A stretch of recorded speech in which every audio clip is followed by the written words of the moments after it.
أعوذ بالله من الشيطان الرجيم. بسم الله الرحمن الرحيم. للفقراء المهاجرين الذين أخرجوا من ديارهم وأموالهم يبتغون فضلا من الله ورضوانا وينصرون الله ورسوله أولئك هم الصادقون.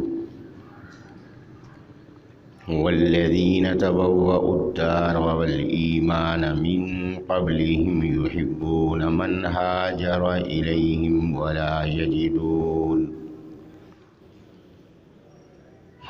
يجدون في صدورهم حاجة مما أوتوا ويؤثرون على أنفسهم ولو كان بهم خصاصة ومن يوق شح نفسه فأولئك هم المفلحون. والذين جاءوا من بعدهم يقولون ربنا اغفر لنا ولإخواننا الذين سبقونا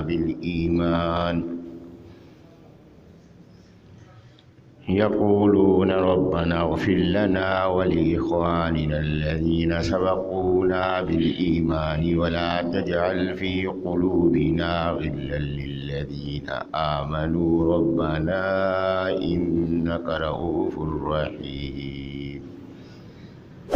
صدق اللہ العظیم. اللہ تبارک و تعالیٰ نے اس صورت میں یہودی قبیلے بنو نذیر کا انجام بیان فرمایا کہ انہوں نے نبی علیہ الصلوۃ والسلام سے جو معاہدہ کیا تھا اس کی خلاف ورزی کی. اس خلاف ورزی کی سزا کے طور پر ان کا احاطہ کیا گیا، اور جب احاطہ کیا گیا تو بنو نذیر پہلے تو اپنے معاہدے کی خلاف ورزی پہ نہ شرمندہ ہوئے نہ معذرت کی، بلکہ اکڑ کے جواب دیا. اور عبداللہ بن ابی جو رئیس المنافقین تھا اس نے بھی یہ بات ان سے کہی کہ کسی طرح شکست نہیں مانی، ڈٹ جانا، ہم تمہارے ساتھ ہیں. یہ بات آگے آ رہی ہے. تو بنو نذیر اس وجہ سے مزید اکڑ گئے. تو نبی علیہ الصلوۃ والسلام نے حکم دیا کہ ان کا احاطہ کیا جائے، محاصرہ کیا جائے. محاصرہ کیا گیا تو ان کی رکاوٹ تھے کھجور کے درخت. تو بعض ایمان والوں نے ان کھجور کے درختوں کو آگ لگا دی تاکہ راستہ صاف ہو جائے اور ان کی مالی قوت بھی کمزور ہو جائے. تو نتیجہ یہ ہوا کہ بنی نذیر کو اپنی شکست ماننا پڑی، اور یہ منافقین ان کی کسی طرح بھی مدد کے لیے نہ آ سکے. یہ بات آگے تفصیل سے آ رہی ہے. تو یہاں اللہ تبارک و تعالیٰ نے یہ ضابطہ بیان فرمایا کہ بنو نذیر سے جو مال حاصل ہوا، نبی علیہ الصلوۃ والسلام نے ان کو اجازت دی کہ تم اپنے ساتھ جو مال لے جا سکتے ہو اور ساتھ لے جاؤ، اسلحہ چھوڑ دو، باقی جو مال ہے اپنے ساتھ لے جا سکتے ہو اپنے ساتھ لے جاؤ. تو انہوں نے اپنے ساتھ مال لیا، اور یہاں تک کہ اپنے گھروں کے جو کیوار تھے، کھڑکیاں تھیں، لکڑی لگی ہوئی تھی اس پہ، اس کو بھی انہوں نے اکھیڑا اور اپنے ساتھ لے کے اپنے گھروں کو خود اپنے ہاتھوں سے ویران کیا کہ کوئی چیز یہاں چھوڑ کے نہ جائیں جو مسلمانوں کے کام آئے. تو اس حالت میں یہاں سے نکلے. اب ان کے جانے کے بعد جو ان کا مال و متاع رہا تو اس کو مال فے کہتے ہیں. ایک ہے مال غنیمت جو جہاد سے، لڑائی سے حاصل ہو، وہ مال غنیمت ہے. اس کی تقسیم یہ ہے کہ 5واں حصہ مرکز کو ملے گا، باقی 4 حصے مجاہدین میں تقسیم ہوں گے. اور مال فے وہ ہے کہ لڑائی کی نوبت نہ آئے اور اس کے بغیر ان کو شکست ہو جائے اور مال ایمان والوں کے قبضے میں آ جائے. تو اس کی تقسیم کس طرح سے کرنی ہے وہ اللہ تعالیٰ نے اس سے پہلے بیان فرمائی کہ اللہ تبارک و تعالیٰ جو تمہیں مال فے عطا فرماتا ہے تو کس کا ہے؟ وہ اللہ کا ہے. اللہ کا نام اس لیے لیا کہ کیا اللہ ضرورت مند ہے؟ نہیں. اللہ کا نام اس لیے لیا کہ یہ اللہ کے نام کی برکت سے تمہیں یہ چیز حاصل ہوئی ہے، تو یہ مال برکت والا مال ہے۔ نبی علیہ الصلوۃ والسلام سے پہلے جو جہاد ہوئے ہیں دیگر انبیاء کرام السلام کے دور میں، تو اس کے اندر جو مال دشمن کا حاصل ہوتا تھا وہ مال تقسیم نہیں ہوتا تھا، اس مال کو ایک جگہ رکھ دیا جاتا تھا کہ اگر وہ مال اللہ کے نزدیک پسندیدہ ہوتا اور ان کی محنت اگر اللہ کے ہاں قبول ہوتی تو آسمان سے ایک آگ اترتی تھی، اس کو جلا ڈالتی تھی۔ اس کی معنی ہے کہ اللہ نے تمہاری محنت قبول کر لی۔ نبی پاک صلی اللہ علیہ وسلم کو جو اللہ نے امتیازات عطا فرمائے، ان میں ایک امتیاز یہ بھی ہے کہ مال غنیمت کو اور اس مال فے کو سب سے زیادہ حلال مال قرار دیا گیا، یہ ان میں تقسیم ہوتی۔ تو یہاں اللہ تبارک و تعالیٰ نے اس کی تقسیم کا ضابطہ بیان فرمایا کہ یہ مال ہے تو اللہ کا، جب اللہ کا مال ہے، اللہ مالک ہے، تو اللہ کے حکم پہ اس کا خرچ ہونا چاہیے۔ تو اللہ کے حکم میں خرچ ہو تو کون کون اس کو استعمال کر سکتا ہے؟ رسول اکرم صلی اللہ علیہ وسلم اس کو استعمال فرما سکتے ہیں، اور اس کے ساتھ جو رشتہ دار ہیں، نبی علیہ السلام کے جو رشتہ دار ہیں، اہل بیت ہیں، دیگر افراد ہیں، ان پہ بھی یہ مال خرچ کیا جا سکتا ہے۔ پھر اس کے بعد جو ہے جو یتیم ہیں، جو محتاج ہیں اور جو مسافر ہیں، جہاں دیگر اموال لگتے ہیں، ان جگہ بھی ان مقامات پر اس مال کو خرچ کیا جائے گا۔ فرمایا کہ یہ غرباء کے اندر کیوں مال تقسیم ہوگا؟ فرمایا اس لیے تقسیم ہوگا، اگر غرباء میں تقسیم نہ ہو تو یہ مال امیروں کے اندر ہی گردش کرتا رہے تو یہ اللہ کو پسند نہیں، تو یہ مال جو ہے وہ غریبوں میں بھی جانا چاہیے تاکہ پورے معاشرے میں اس کی گردش ہو۔ تو آج دنیا کے اندر ایک نظام ہے سرمایہ دارانہ نظام، جس کے اندر یہ ہے کہ پوری دولت ملک کی سمٹ کر چند لوگوں کے ہاتھ میں آ جاتی، باقی سب لوگ محتاج ہوتے۔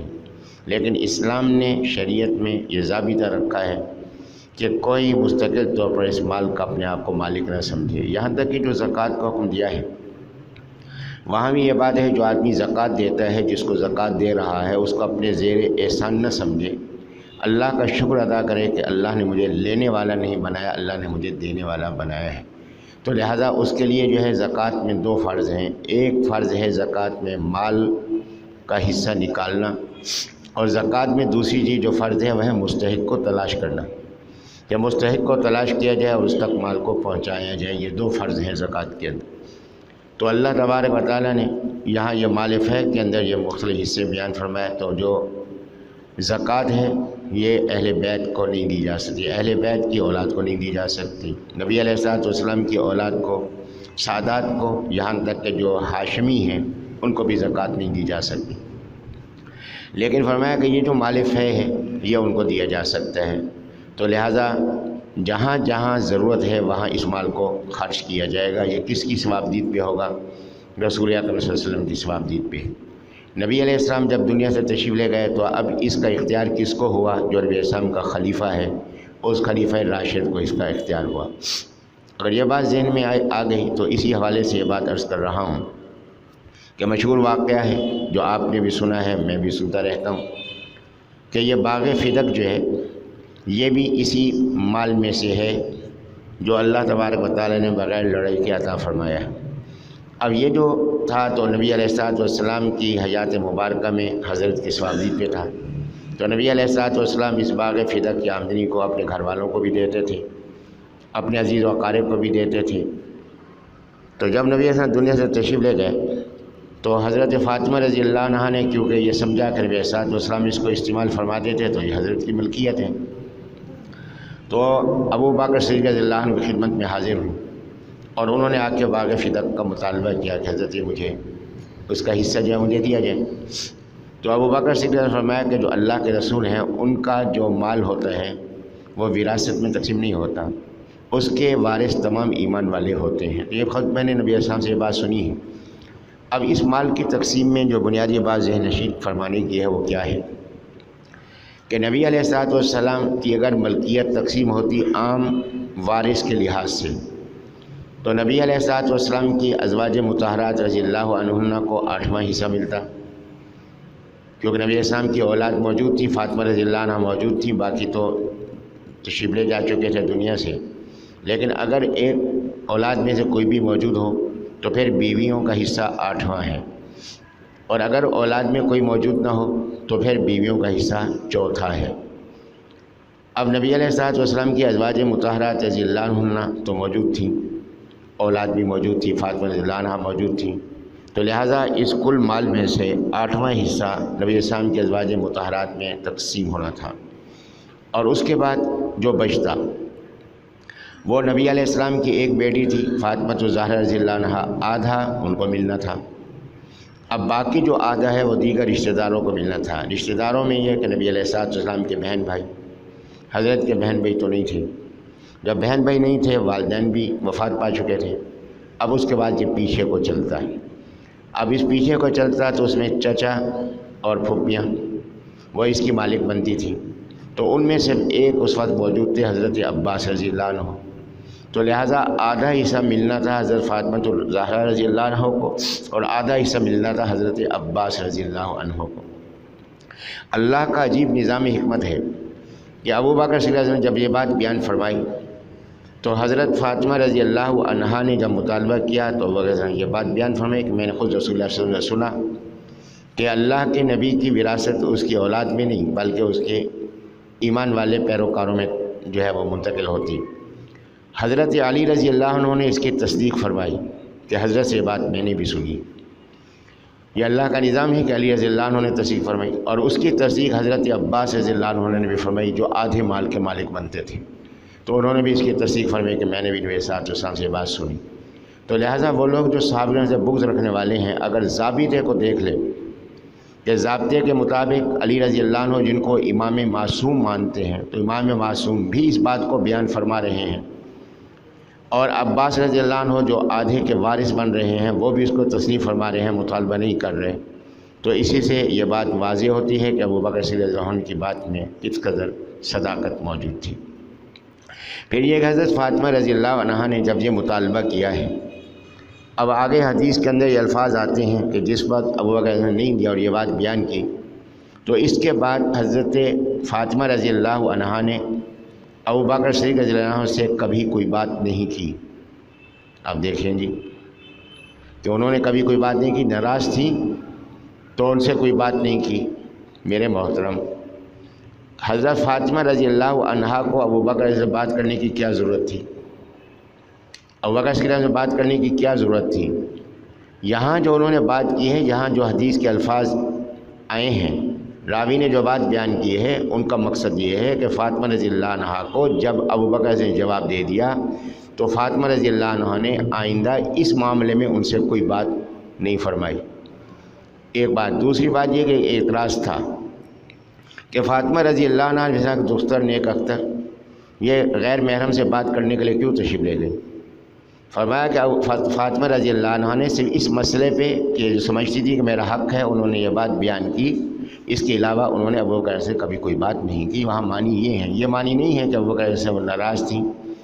اب ناراض ہوتی تو ان کو سب سے پہلے تو علی رضی اللہ عنہ پہ ناراض ہونا تھا کہ انہوں نے تائید کی کہ ابو بکر رضی اللہ عنہ نے جو فرمایا وہ صحیح ہے، تو لہٰذا علی رضی اللہ عنہ سے ناراض ہوتی۔ تو امام معصوم جن کو تم مانتے ہو تو تم کہتے ہو ان سے غلطی کا امکان بھی نہیں، جب غلطی کا امکان نہیں تو پھر علی رضی اللہ عنہ کی بات کیسے غلط ہو سکتی ہے؟ تو جس پہلو سے بھی دیکھیں تو ان کی بات ہر لحاظ سے جو ہے وہ قابل گرفت ہے اور جس کے اندر کوئی بنیاد نہیں، کوئی حقانیت نہیں پائی جاتی۔ تو بہرحال حضرت فاطمہ رضی اللہ عنہا تشریف لے آئیں واپس۔ ابو بکر صدیق رضی اللہ عنہ نے اس مال کو اسی طرح سے تقسیم کیا، وظائف مقرر کیے۔ حضرت فاطمہ رضی اللہ عنہ کو بھی وظیفہ ملتا تھا، حضرت حسن رضی اللہ عنہ، حسین رضی اللہ عنہ ان کو بھی وظائف ملتے تھے، تو اس مال میں سے ان کے وظائف مقرر کیے، یہ چلتا رہا۔ حضرت عمر رضی اللہ عنہ کا جب دور آیا ہے تو عمر رضی اللہ عنہ خلیفہ تھے، ان کو اختیار حاصل تھا کہ نبی علیہ السلام کے جانشین تھے، جو اختیارات رسول اکرم صلی اللہ علیہ وسلم کو حاصل تھے وہی اختیارات ان کو بھی، خلیفہ کو بھی حاصل تھے۔ تو حضرت عمر رضی اللہ عنہ نے اس باغ فدق کا جو ذمہ دار بنایا، نگران بنایا وہ حضرت علی رضی اللہ عنہ، حضرت عباس رضی اللہ عنہ کو بنایا۔ تو اس سے جو آمدنی ہوتی تھی حضرت علی رضی اللہ عنہ اور حضرت عباس رضی اللہ عنہ اس کو اپنی ثوابدید کے مطابق عمر رضی اللہ عنہ کی نیابت میں اس کو تقسیم فرماتے تھے کہ جہاں جہاں ضرورت ہوتی تھی اس کو تقسیم فرماتے تھے۔ تو علی رضی اللہ عنہ نے اس پہ کوئی اعتراض نہیں کیا، کوئی احتجاج نہیں کیا، وہ تقسیم فرمانے والوں میں سے تھے۔ اس کے معنی ہے کہ ان کے نزدیک یہ موقف درست تھا، تو لہذا یہی سلسلہ بعد میں چلتا رہا۔ تو اللہ تبارک و تعالیٰ نے یہاں یہ ایک ضابطہ بیان فرمایا، اور قرآن مجید میں فصاحت و بلاغت ہے۔ تو اللہ تعالیٰ نے یہ بات ارشاد فرمائی کہ دیکھو کہ نبی علیہ الصلوۃ والسلام تمہیں جو چیز دیں اسے خوشی سے قبول کر لو، اور جس چیز سے تمہیں روک دیں تم اسے رک جاؤ۔ اب اس مال کے بارے میں جو مال فے ہے، حضرت نے جس کو دیا ہے اس کو لے لینا چاہیے، اور حضرت نے جس کو نہیں دیا اس کو رک جانا چاہیے۔ تو یہ مال فے کے حوالے سے بات ہے، لیکن اللہ تبارک و تعالیٰ نے جن الفاظ میں اس بات کو بیان کیا ہے وہ الفاظ عام ہیں۔ تو عام کے معنی کیا ہیں کہ عام ہے جس میں یہ ہے کہ ہر وہ بات جو نبی علیہ السلام نے فرمائی ہو اس کو قبول کرو، اور جس کام سے روکا اسے رک جاؤ۔ یہ ایک جامع اصول جو ہے بیان فرما دیا، اور یہ جامع اصول اس لحاظ سے بیان فرمایا ہے کہ آگے صحابہ کرام سے یہ متعدد واقعات آتے ہیں کہ کسی نے آگے سوال کیا کہ حضرت اس بارے میں حکم بتائیں، لیکن بات یہ ہے کہ یہ حکم قرآن میں ہو۔ تو حضرت عبداللہ بن مسعود رضی اللہ عنہ کا واقعہ بھی ہے، دیگر کا واقعہ بھی ہے۔ فرمایا کہ میں قرآن سے مسئلہ بیان کر رہا ہوں، مسئلہ بیان کیا۔ اس نے کہا کہ حضرت ہمیں تو قرآن میں نہیں ملا۔ فرمایا کہ قرآن میں ہے وما آتاکم الرسول فخذوہ وما نہاکم عنہ فانتہوا، کہ ہے۔ تو فرمایا کہ نبی اسلام نے یہ حکم دیا تھا، لہٰذا حضرت کا حکم پہ عمل کرنا یہ قرآن کا حکم ہے، اس پہ عمل کرنا ہے۔ تو اس ضابطے کو ہمارے فقہا نے بھی بنیادی اصول کے طور پر اختیار کیا ہے کہ نبی علیہ الصلوۃ والسلام کے ارشاد گرامی اور اس کا حکم قبول کرنا، اور جن کاموں سے حضرت روکا اسے رک جانا، یہ قرآن کے حکم کا تقاضا ہے، قرآن پر ایمان کا تقاضا ہے، اس پہ عمل کرنا ضروری ہے۔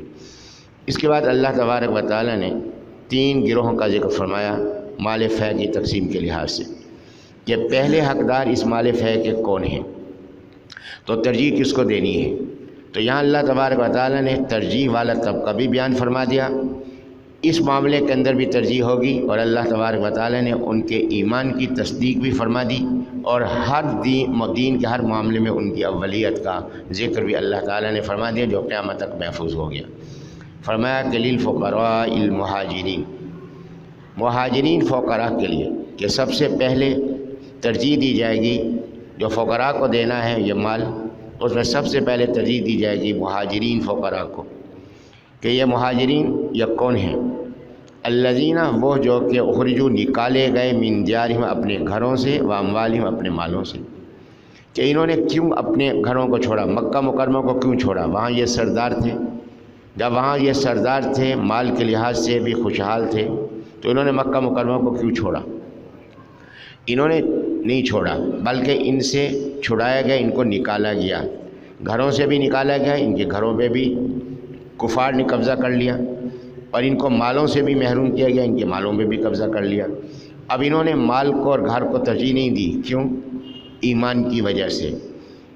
تو اللہ فرما رہے ہیں یبتغون، وہ چاہتے ہیں، فضلا من اللہ، اللہ کا فضل، و رضوانہ، اور خوشنودی، کہ انہوں نے یہ قربانی کیوں دی، مال کی قربانی دی اور اپنے گھروں کی قربانی دی، یہ کیا چاہتے ہیں؟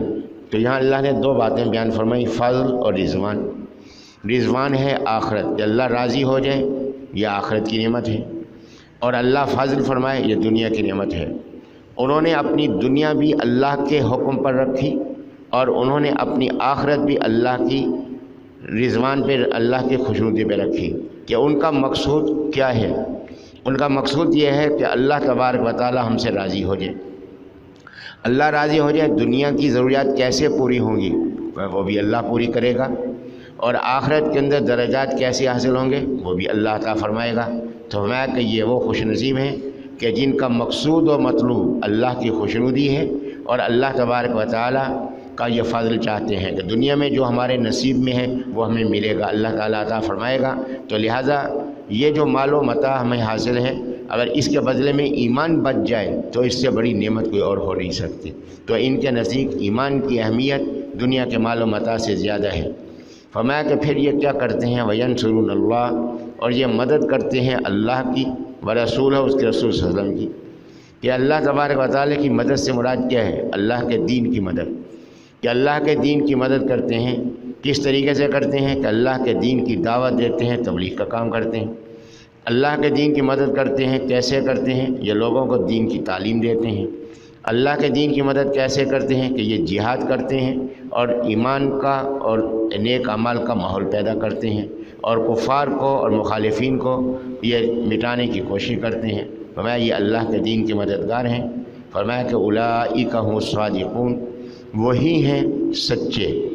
اللہ نے ان کو صادق کہا کہ یہ ایمان کے اندر سچے ہیں، ان کے ایمان کے اندر کسی شک اور شبہ کی گنجائش نہیں۔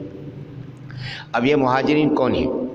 سیدنا ابوبکر صدیق رضی اللہ عنہ مہاجرین میں سے، حضرت عمر رضی اللہ عنہ مہاجرین میں سے، حضرت عثمان غنی رضی اللہ عنہ مہاجرین میں سے، حضرت علی رضی اللہ عنہ مہاجرین میں سے، حضرت عبداللہ بن مسعود رضی اللہ عنہ مہاجرین میں سے۔ یہ سارے حضرات یہ مہاجرین میں سے ہیں۔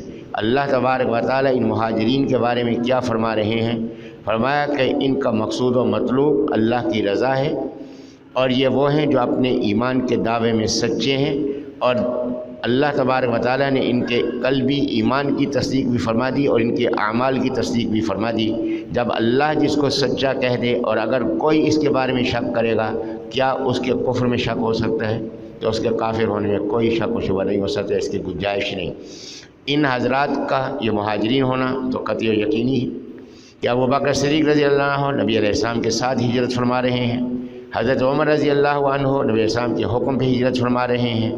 تو یہ سارے لوگ جو مہاجرین ہیں، تو ان مہاجرین کے ایمان کے بارے میں شک کرنا یہ اللہ کی بات کو جھٹلانا ہے، اور اللہ کی بات کو جھٹلانا یہ قطعی اور یقینی کفر ہے۔ تو لہٰذا ان لوگوں کے کفر میں کوئی شک اور شبہ نہیں جو ان میں سے کسی کو نشانہ بناتا ہے اور ان پر اعتراض کرتے ہیں۔ جو لوگ یہ کہتے ہیں کہ یہ ایمان والے تھے، ایمان لائے تھے، لیکن بعد میں نعوذ باللہ من ذالک منافق ہو گئے، تو اللہ نے ان کو تو ہر نفاق سے پاک کیا۔ اللہ تو یہ قیامت تک کے حالات جانتے تھے، اللہ کو تو معلوم تھا کہ بعد میں نفاق اختیار کریں گے نہیں کریں گے۔ اللہ نے جو ان کو سچائی کی سند عطا فرمائی قرآن مجید کے ذریعے سے، تو ان کی صداقت کے اندر شک و شبہ نہیں ہو سکتا، اور جو اس قسم کے شکوک و شبہات پیدا کرے اس کے کفر کا قطعی ہونا یقینی ہے، اس کے کافر ہونے میں بھی شک نہیں ہو سکتا۔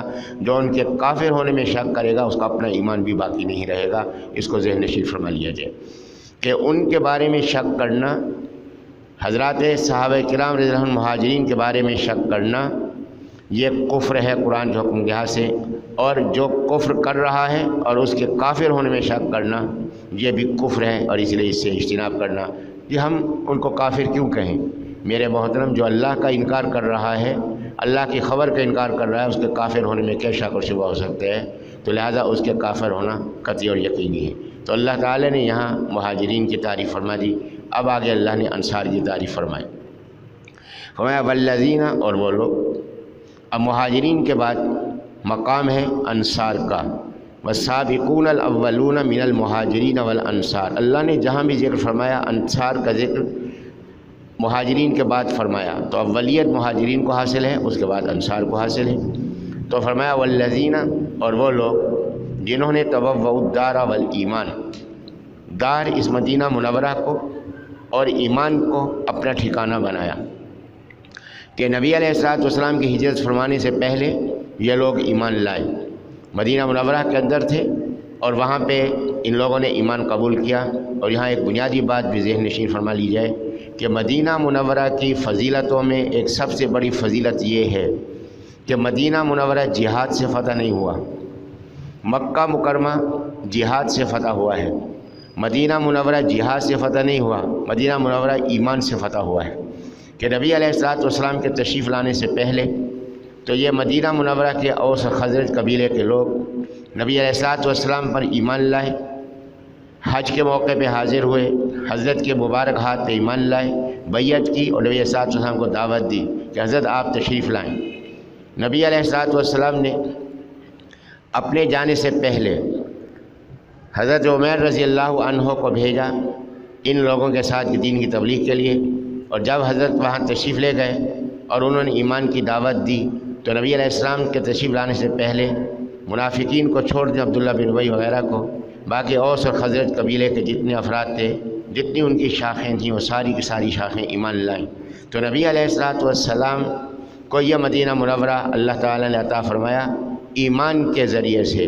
تو مدینہ منورہ کو فضیلت حاصل ہے، دنیا کا کوئی شہر ایسا نہیں کہ جو ایمان سے فتح ہوا ہو، سب جہاد سے فتح ہوئے ہیں۔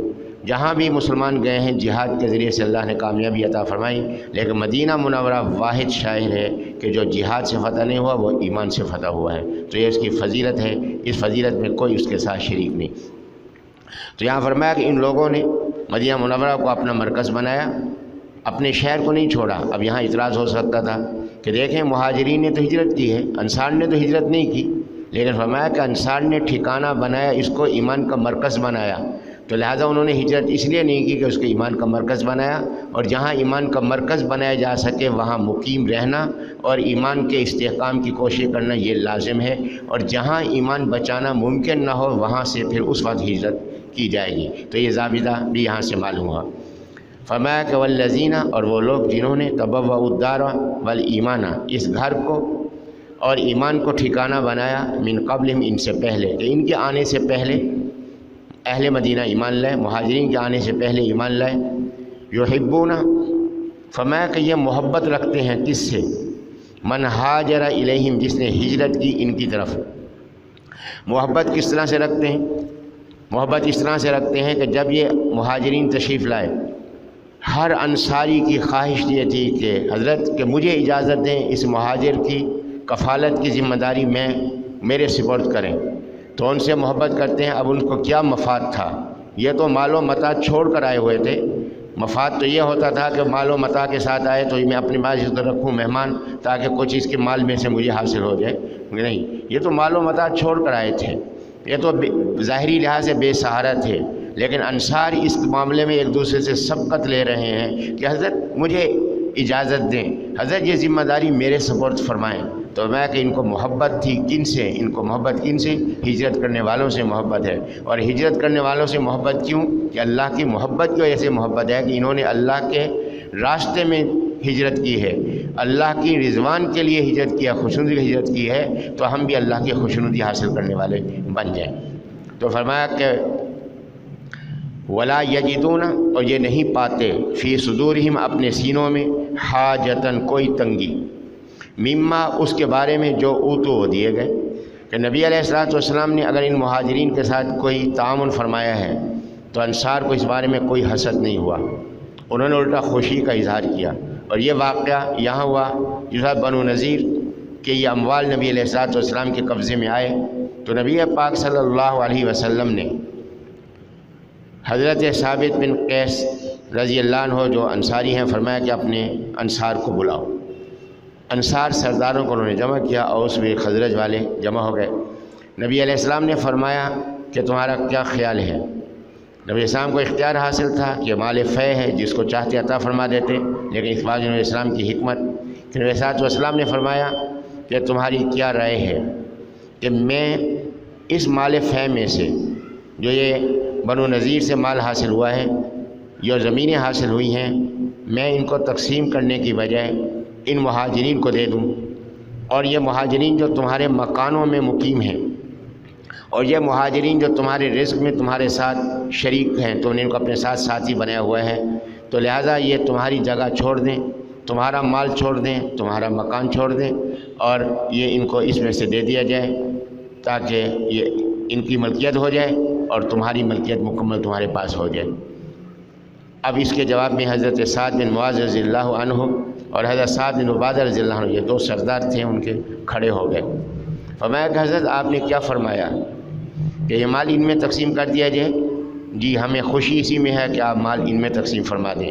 اگلی بات آپ نے یہ فرمائی کہ یہ ہماری جگہ چھوڑ دیں اور ہمارا مال چھوڑ دیں۔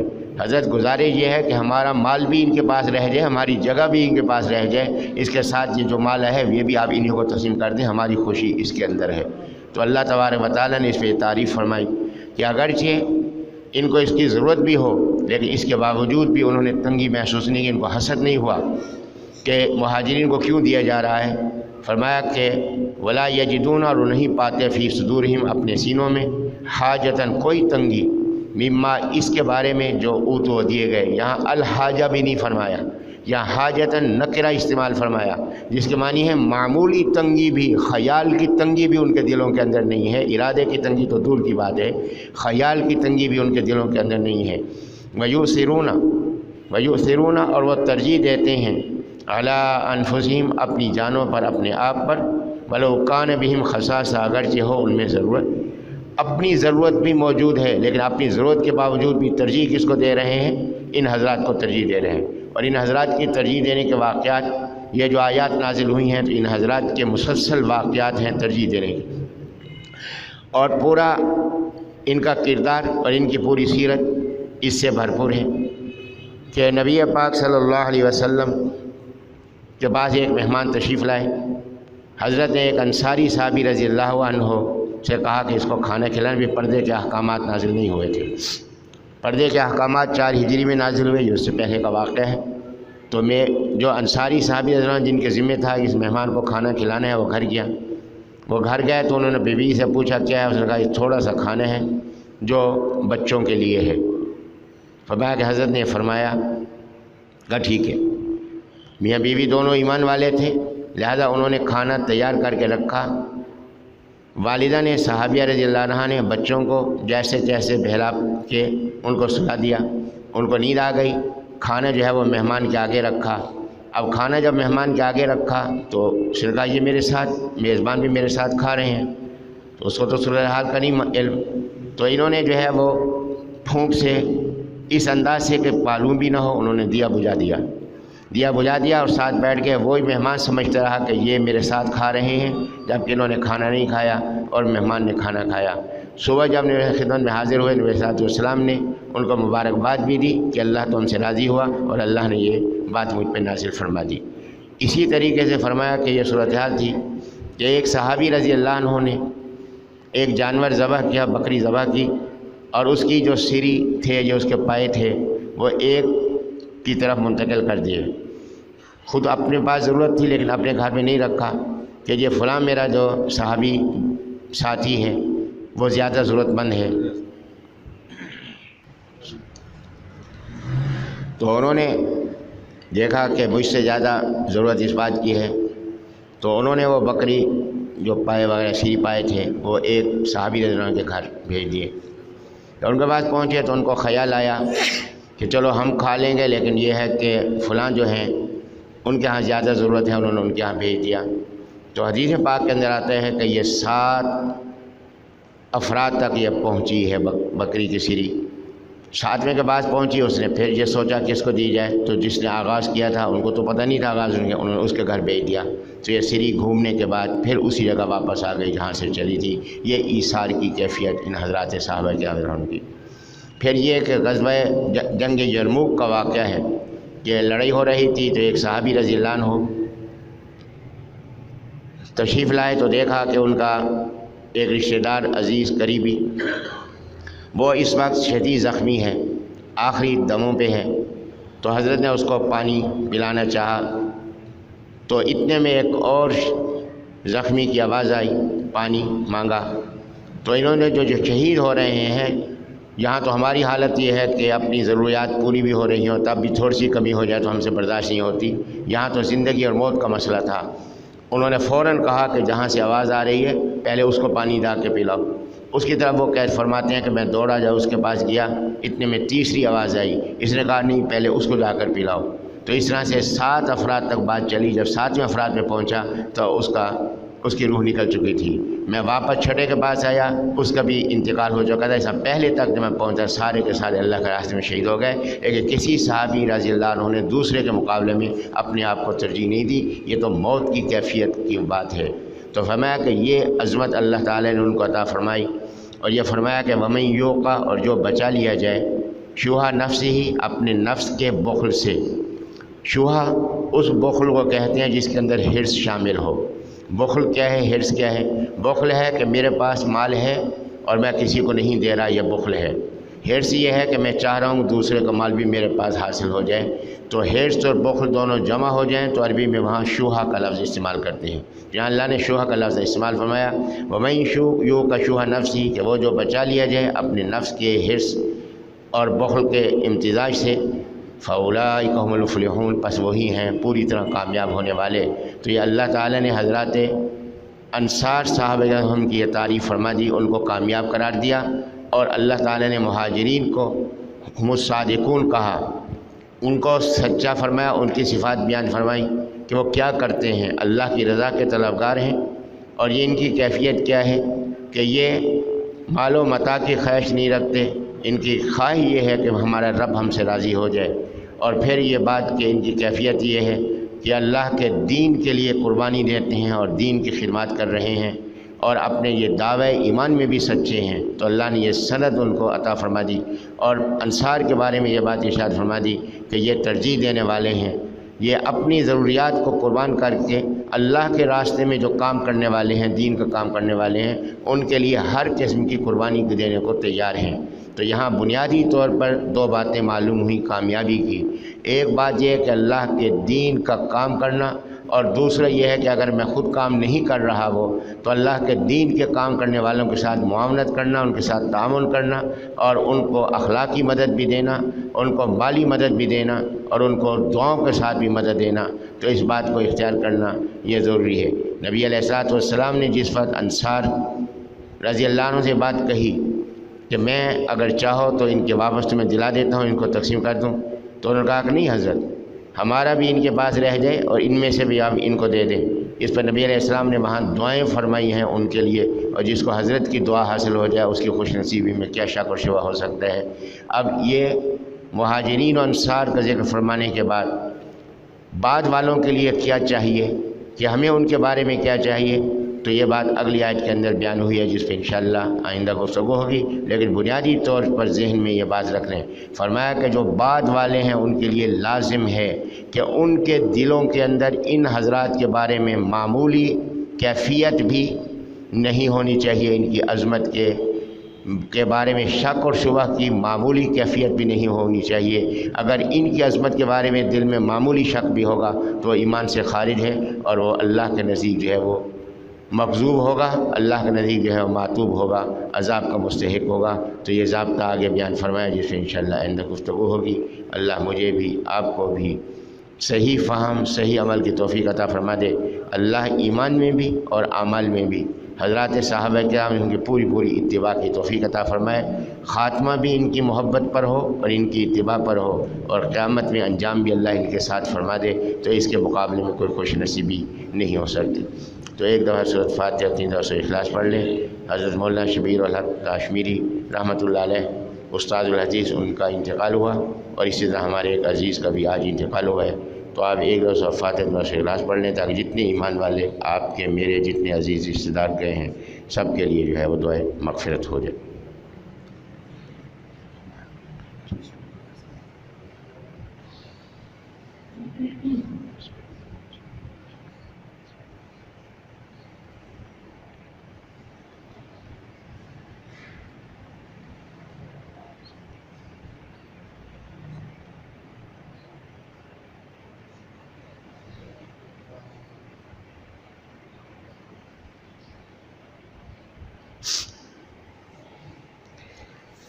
الحمدللہ رب العالمین الرحمن الرحیم مالک یوم الدین اللہم صلی وسلم وبارک علی سیدنا و مولانا محمد النبی الامی وعلی آلہ واصحابہ کما تحب وترضی عدد ما تحب وترضی اللہم اغفر لحیینا ومیتینا وشاہدینا وغائبینا وصغیرنا وکبیرنا وذکرنا وانثانا اللہم من احییتہ منا فاحیہ علی الاسلام ومن توفیتہ منا فتوفہ علی الایمان اللہم اغفر لنا واغفر لهم وارحمنا وارحمهم واعف عنا واعف عنهم اللہم اغفر لهم ذنوبهم ووسع لهم في دیارهم اللہم ارفع درجاتهم اللہم ارزقنا وارزقهم شفاعة النبی صلی اللہ علیہ وسلم